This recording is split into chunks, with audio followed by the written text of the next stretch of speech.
Here's Newt Gingrich. I'm not going to play this whole thing because it's a minute and a half long, but here he is praising the worst president probably of our lifetime, not my lifetime, but of the 20th century, Franklin D. Roosevelt, the godfather, right, of American socialism, of the welfare state. Newt Gingrich is praising him as the greatest Democratic president of the 20th century. In fact, he's saying maybe he's the greatest Democratic president in history, and then he's saying maybe he's the greatest president in history of any party. This from a supposed conservative. Here, let's play this cut number 2. My biased answer, which always gets me in trouble on the right, no one is FDR. FDR is the greatest practitioner of self-government, certainly in the 20th century, and maybe in American history.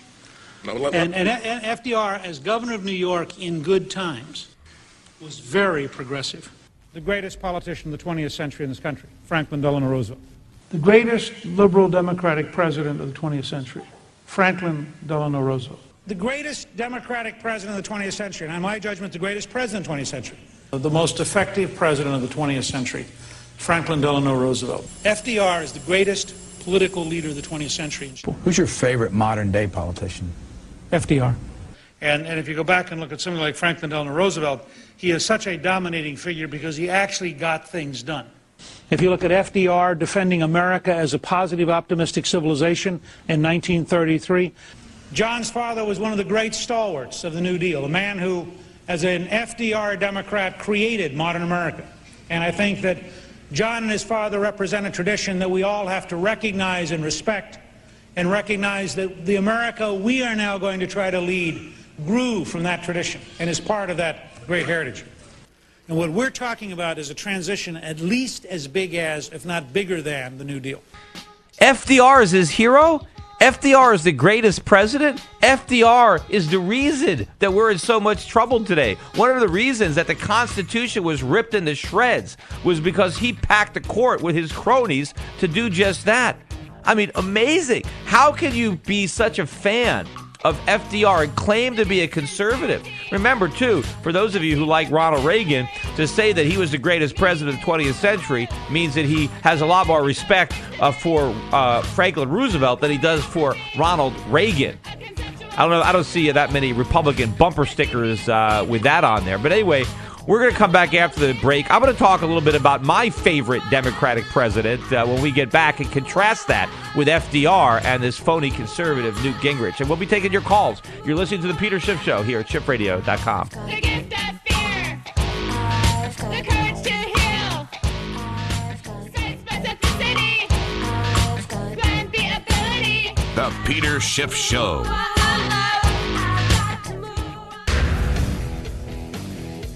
And this is Peter Schiff here at SchiffRadio.com. Well, before the break, we were playing a series of clips from Newt Gingrich in which he praises Franklin Delano Roosevelt as the greatest American president, politician, maybe a personal hero of Newt Gingrich. To me, I think he represents all that's wrong with this country. He set us off on a disastrous course. You can really track the decline of America from the Roosevelt era. And in fact, more than that, I mean, Roosevelt dramatically changed the nature and the character of the Democratic Party, which was a good party until Franklin Roosevelt screwed it all up.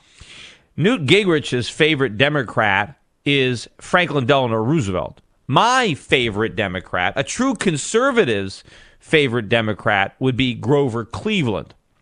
Now, an interesting factoid about Grover Cleveland is he's the only American president to serve 2 non-consecutive terms. He was both the 22nd and the 24th president. And he wasn't a president of the 21st century, of the 20th century. He was president at the very end of the 19th century. But he's very famous for vetoing, and I'm going to read a quote, vetoing an 1887 appropriation bill for $10,000 to aid Texas farmers who were struggling through a drought. Okay? Federal aid, disaster relief aid. He's a Democrat, and he vetoed, right? Congress passed it. Congress wanted to give aid to these struggling farmers because there was a drought. And a Democratic president vetoed the legislation. And here is what he said when he vetoed it. quote, I can find no warrant for such an appropriation in the Constitution, and I do not believe that the power and the duty of the general government ought to be extended to the relief of individual suffering, which is in no manner properly related to the public service or benefit. A prevalent tendency to disregard the limited mission of this power and duty, I think, be steadfastly resisted to end that the lesson should be constantly enforced that though the people support the government should not support the people. That's a Democrat that I could really get my arms around. A Democrat that says the government should never support the people, and he looks to the Constitution and he vetoes a bill because there's no constitutional authority for it. Now, Cleveland went on to state that he felt for the farmers who were suffering, and he wanted to give them his own money, and I think he did give money personally out of his own pocket. Right? He wouldn't give taxpayers money because that was unconstitutional, but he gave his own money. And he actually said in that quote, he said, the friendliness and charity of our countrymen can always be relied on to relieve their fellow citizens in misfortune. And in fact, as a matter of fact, Americans gave in charitable donations to the Texas farmers over $100,000, 10 times what Congress was trying to do.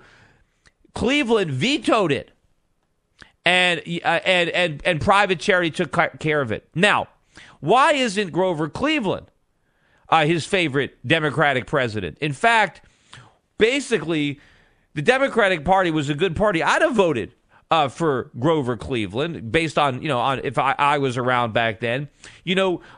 Roosevelt did. For the Democratic Party, I guess what Darth Vader did with the Force, right? He went to the dark side. Roosevelt basically took the Democratic Party over to the dark side.